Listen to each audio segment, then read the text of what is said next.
Hey there fellow art lovers and fans of all things painted. Welcome back to my regular viewers, and if you're new here, welcome. I'm Cal and it's great to have you here. We're on the 9th day of Spooky Month and today we're painting a haunted fairground. I had in mind this really broken down, dilapidated fairground centered around a dark tunnel and something lying just within, staring out at any who dare to explore this forgotten and forsaken realm. So we started out with the sketch, using the symmetry tool for elements of the central tunnel. We've got cracks in the stonework, trailing vines and ivy coating the upper parts of the tunnel wall. We've got a broken Ferris wheel in the background with one of its little carriages broken, some assorted rubble and debris, a broken down roller coaster lying on its side, rusting and decaying, and the thing in the tunnel. I started off with the sky, keeping things a stormy, dark purple and some really dark clouds scudding across to set the tone. Then it was time to apply the base colour to the tunnel and the other elements.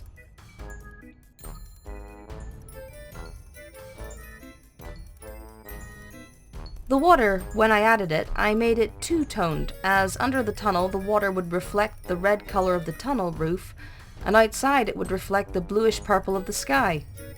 It was around here I decided to scrap the clouds as they looked just a little too stark and muddied the details of the Ferris wheel.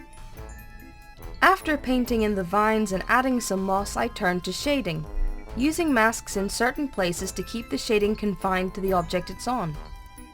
I painted in some cracks on the wall to make it look more crumbling and aged, and added in shadows to the stonework that sticks out, and under the overhanging vines.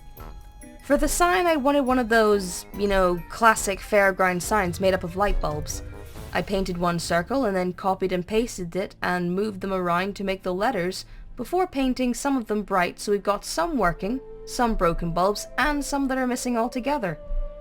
I lastly added a subtle glow to the working bulbs.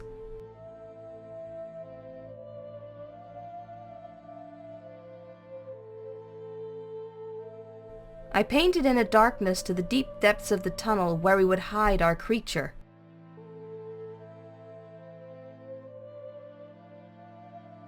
When shading the roller coaster, I added in dark rust spots and scratches to its metal casing.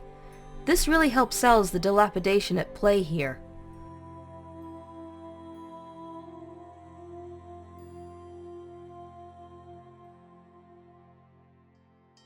I decided the vines were too sparse and used a scattered rough brush to add in more dense foliage.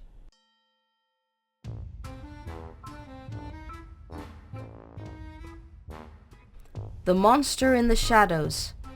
I was thinking something glowing and eerie.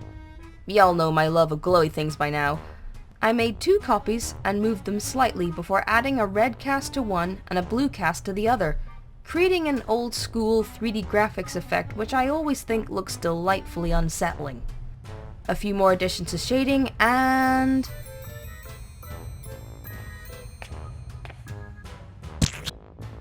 we're done!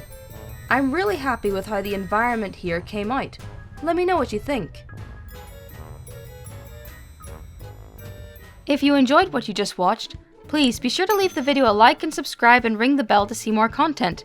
If you want to support my art, you can find a link to my Ko-Fi in the description. And if you want to get straight into some more art, you can go and watch this video for my latest content. Or this one for something random.